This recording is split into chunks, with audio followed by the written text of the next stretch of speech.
Joe, I'm really stoked to be talking with you. I'm gonna be honest with you. I've been a fan of yours for the last couple of years because I started watching your westerns, and I feel like you're like the new Sergio Leone.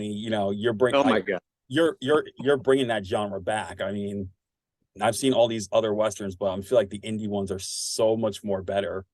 And Thank you. I feel like you're leading the way. Oh my God. Thank you. Thank you so much. And Coming from you, that's high praise indeed. Thank you.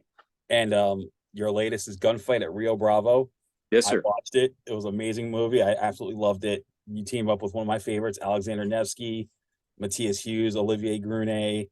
And I think what shocked me the most is I didn't realize that Alexander's character was based on a true person. I never thought that.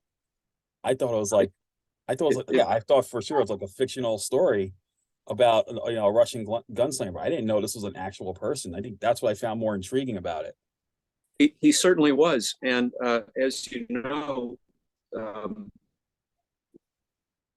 a great concentration of the heroes of the Old West, both antebellum and post-Civil War and during the Civil War, were all from all over the world. There were Germans, there were certainly Irish, Scottish, English, French. We have a Frenchman in the film, as you know. Yep. And Russians. And this particular character was based on the real Ivan Turchin, who was promoted to brigadier general by Abe Lincoln himself. This was a real guy. You look him up, he's in the history books. And it's an interesting story because towards the end of the conflict, he just disappeared. And he had served his country honorably, and he was decorated by Lincoln. He was promoted by Lincoln, but then he just up and went away. Nobody knows really where he went to. So I think that we thought it would be interesting. What if we supposed we knew the rest of his story?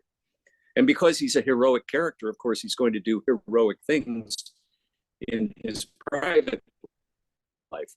So that brings us to Gunfight at Rio Bravo. I kind of like that. I feel like it's like, in a way, an alternate history of sorts. And I love these type of movies. It does have a following, and, we've seen alternate takes on the Amityville Murders, Nicole Brown Simpson, to name a few. They've done alternate histories of sorts. So I find it very intriguing that you did this. Now, my next question is, how did you get to team up with Alexander Nevsky on this one? Because I know him and Craig Hammond came up with the story with Craig's script. Like, how did you come on board with this? We have a mutual friend, the great film composer Sean Murray. And I had known Sean for a few years. And Sean was just finishing up the film score for my Western at the time, which was called Promise. And he had done at that time 5 scores previously for Alexander's films. And he talked to Alexander and he talked to me, and he said to both of us, he said, you guys should meet. You'll find you have a lot in common, and and you're gonna, I think it'll be a good meeting and a good interesting introduction for the both of you. And indeed, it really was from almost the moment I met Alexander, And so Sean introduced the first meeting, and then we just hit it off from there. We almost immediately began planning this Western in weeks of meeting each other, because I wanted to work with him. And I had done 3 feature Westerns prior to this, and I really wanted to work with him. And I hope he wanted to work with me, because he ended up working with me.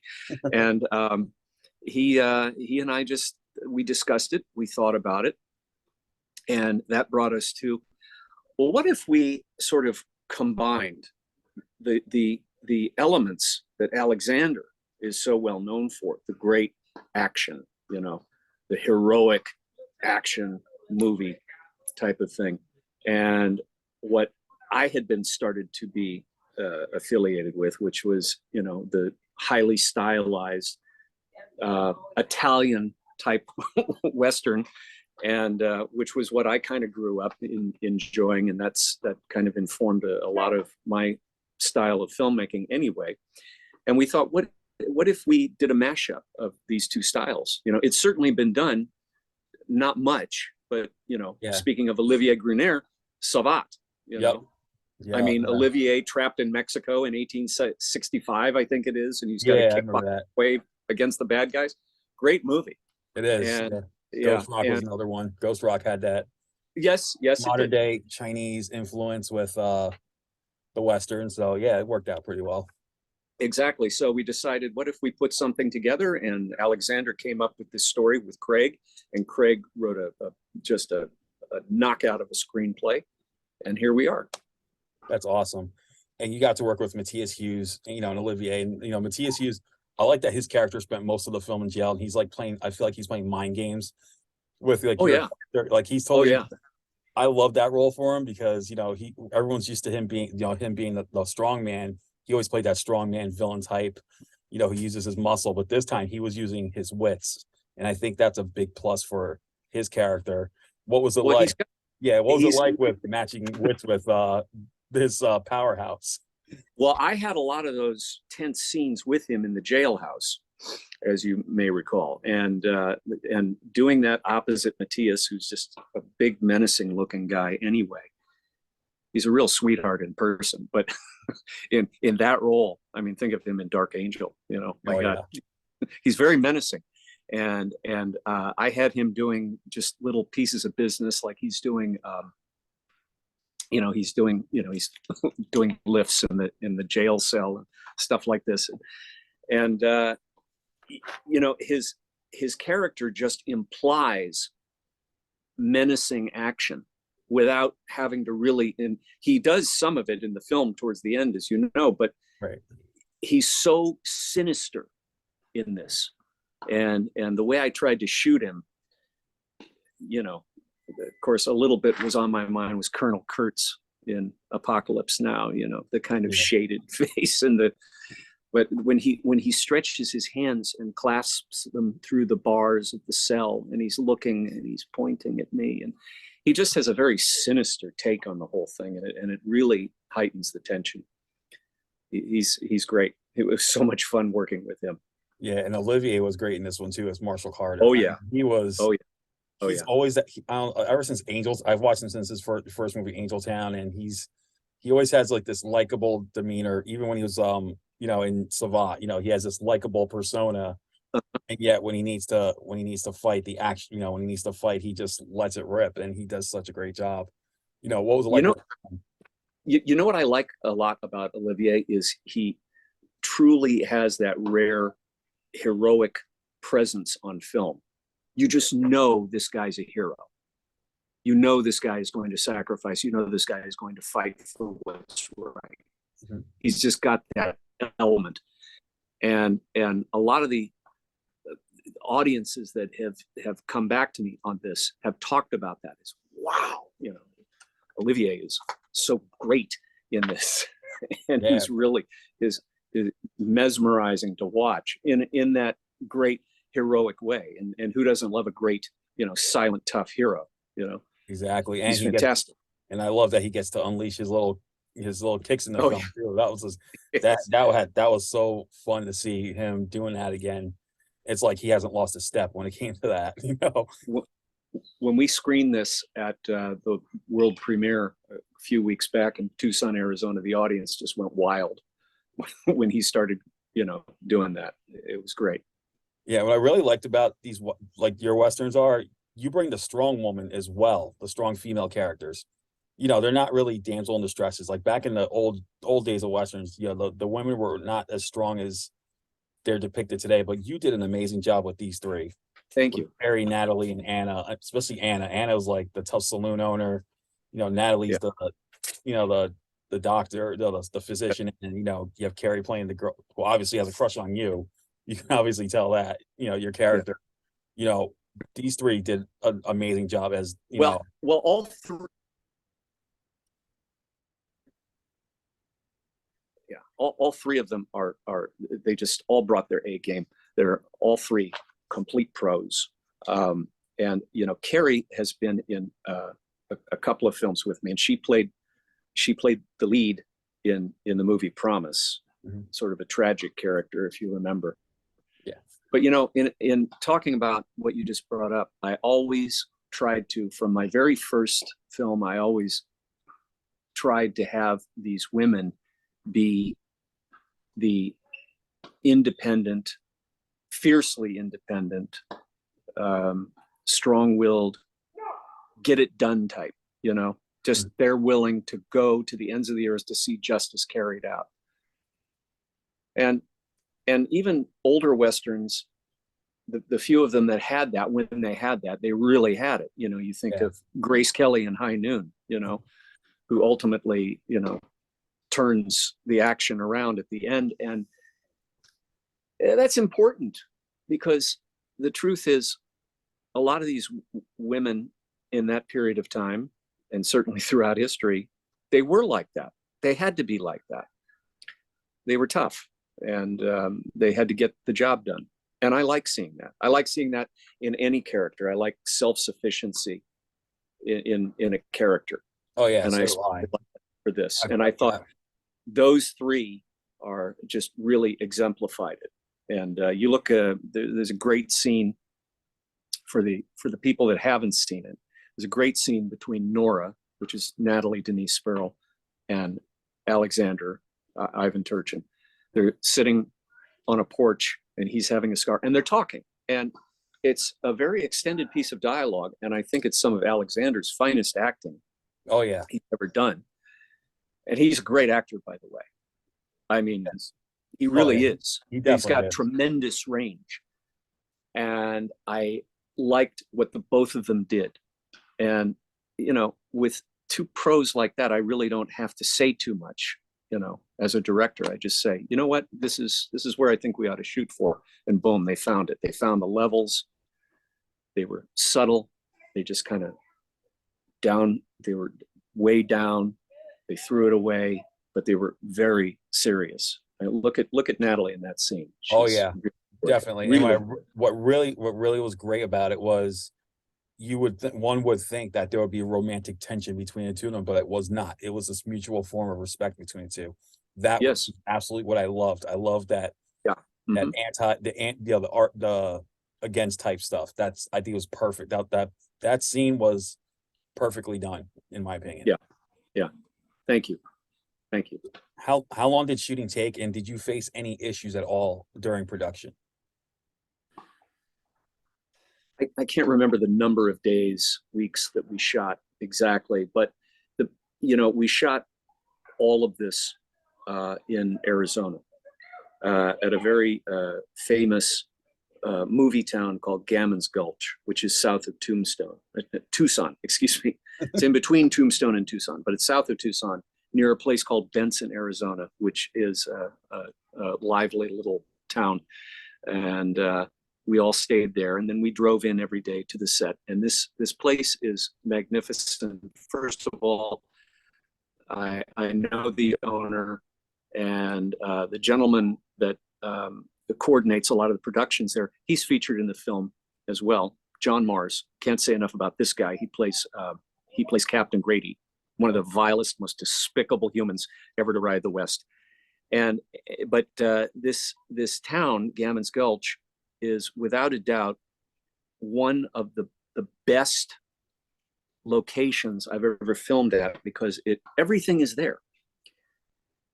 Not just the exteriors, which are era specific set dressed, but all of the interiors, and plus the exteriors in and around the town. It's fantastic. So we had a marvelous time filming there. But the challenge is, again, whenever you have gunplay, choreographed fights, stunts with horses, horse charges, whatever, which we've got all these things. It's the coordination of all of that. Plus, it's 95 degrees or more. When we shot the sequel, it was about 105 degrees. Oh, wow. So that's the challenge, is trying to I think, do all this action, hydrate, get back out there, do more action. the job was made much more pleasant by the presence of the great Art Camacho. Oh yeah, who is a absolutely. legend. Oh yeah, I used to get in touch with him years ago. Like he actually said I created the first ever website like about him. Like he's still like I remember he used to talk about it. Yeah, I've known him for a while, and I followed his work for so many years. I mean, he's an action legend. I mean, I can't He think really is, of and he is so focused. I mean, you just watching this guy create, and sometimes on the spur of the moment, we'll say to him, "Okay, well, I want this kind of action sequence." He goes off, he thinks about it, he goes like this, and he goes, "Okay, everybody, listen to me," and everybody listens, and somehow he has this brilliant choreographed ballet-like fight scene. I don't know. It's like working with Nureyev or something. You know, Oh yeah, everything has got a purpose and an emotion and a rhythm to it. He's great. he is. I mean, like I said, I've followed his stuff since when he started in the '90s doing all this behind the scenes, and he's one of the best action directors out there. He's And fun. yeah, and people definitely need to, get like take notice with him if they Oh haven't yeah. already. Oh yeah. And having a pro like that on the set, plus you have people like Alexander, Matthias, Olivier, who are well versed in action. You know, uh, I think me, I take a little more direction from Art, but these guys, they know exactly. It's one conversation with Art. They follow the directions, boom, it's done. And Art just makes it so easy. That's awesome. And you just mentioned the sequel, Taken from Rio Bravo, which I know about. And this one has even more amazing cast because you got two of my all-time favorites, Cynthia Rothrock and Yeah. Don Dragon Wilson are going to be in this.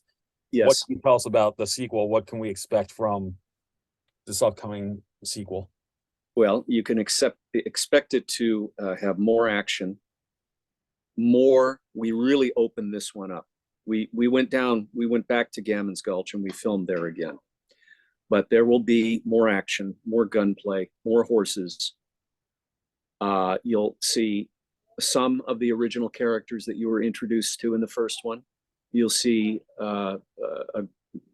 quite a few new intriguing characters that you haven't met.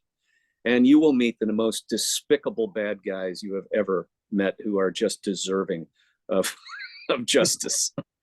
And it's a lot of fun working with these guys. We had James Chalk in it, who is a great action guy. And I'm not going to tell you yet what these guys played or what Cynthia played yet, but the trailer will be out very soon. You know, the film is in the can and we're just deciding when we get it out there.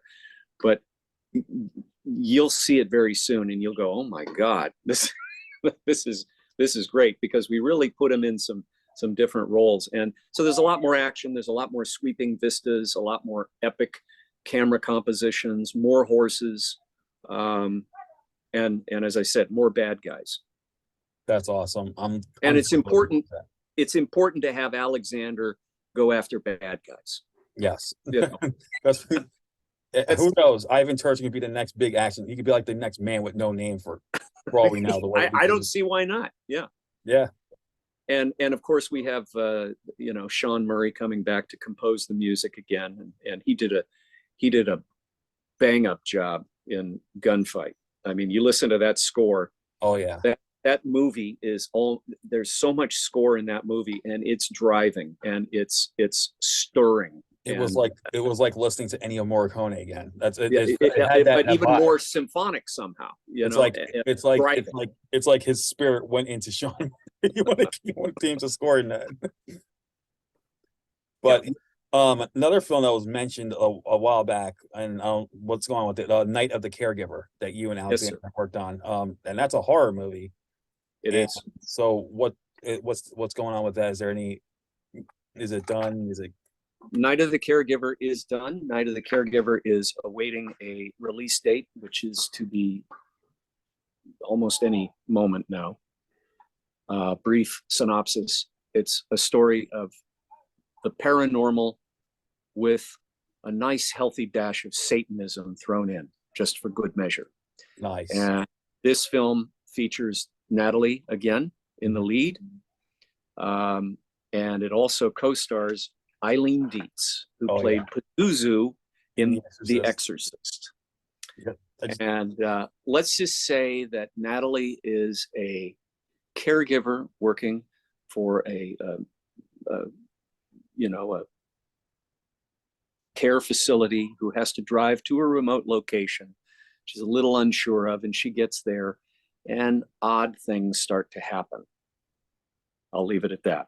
And I'm looking forward to that. and it is very much, I would say, at least I tried to make it in the style of a 70s horror film, in the sense of Dario Argento. Okay. Yeah, now you got me hooked. Okay. Just hooked So me in. We tried to do some of that style and the jarring moments of dread and fear and terror that Argento, I'm a big fan of Argento, in case you didn't. That's awesome. And of course, Argento is connected to the Western world because Argento helped Sergio Leone write Once Upon a Time in the West. He was one of the co-screenwriters on that. That's right. I do remember that now. That's awesome. So wow, this is like a big small world now at this point. Yes. But that's awesome. Well, and we also have Eric Roberts in it too. That's right. Yep. That's awesome. Yeah, I just saw Eileen Dietz in a movie last year called Of the Devil, and that she was really good in that movie. I'm glad to see her returning to that genre. She is great to work with, and she's so sweet. She does all these movies. I know. Terror, fear, and dread, and you think of this very nice woman. It's just so nice to everybody. Yeah, that's so ironic, but still, I mean, I'm looking forward to these upcoming movies from yours, man. And thank you. Right now, Gunfight at Rio Bravo is available on DVD, on demand, and digital. People, if you like westerns, even if you like your favorite '90s action stars, you're gonna want to see this and even the new one when it comes out, because it just brings back nostalgia in both the genre and your love of action. And Joe, man, you gotta keep going with the Western, man. I feel like you are the new Sergio Leone for sure. That, in my opinion. Thank you. I never would have thought someone would say that, but I'm thrilled and flattered that you would say that. I can only imagine what the 14-year-old version of myself, the first time I turned on, I don't know what network it was on, but they were showing a heavily edited A Fistful of Dollars. And it blew my mind. I thought, I've never seen anything like this in my life. I'd been used to John Wayne and Gary Cooper and Burt Lancaster style Westerns. And when I saw that, oh my God. So thank you very much. And by the way, I hope that Gunfight at Rio Bravo appeals to the action fans. I think it will. I hope it appeals to the stylized Italian type and traditional Western fans. And I hope it appeals, and I think it will, to those that are curious, what does it look like when you blend these two together? Yeah, I totally agree. And mostly, I hope everybody has fun. That's what I want. Yeah, I want everyone to say, "Wow, that was a fun movie. Let's watch it again." Exactly. Like, we don't need the art housey type flicks or none of that. Just a good, fun, wild ride. Yeah. That's what I saw this movie as. And thank you. A ride I would enjoy over and over again. Thank you. I appreciate that. Well, I hope everyone has a good day, and we'll see you next time. And check out the WorldFilmGeek.com YouTube channel for more exclusive interviews. So, Joe, thank you once again for taking the time to talk about your not just Gunfight at Rio Bravo, but all your other stuff, because it was just been an honor talking to you today. It's been an honor talking to you, and Alexander and I both thank you for your time, and we thank you for your support, both in the past and going forward, and I look forward to many more conversations. Oh, definitely. It's a lot of fun. Thank you. Oh yeah. Once these upcoming movies come out, I would definitely love to talk to you about them again, because that would be such a blast. Great. Thank you so much. I All right. appreciate it. Well, everyone, you guys take care. We'll see you soon. Thank you for watching, everyone.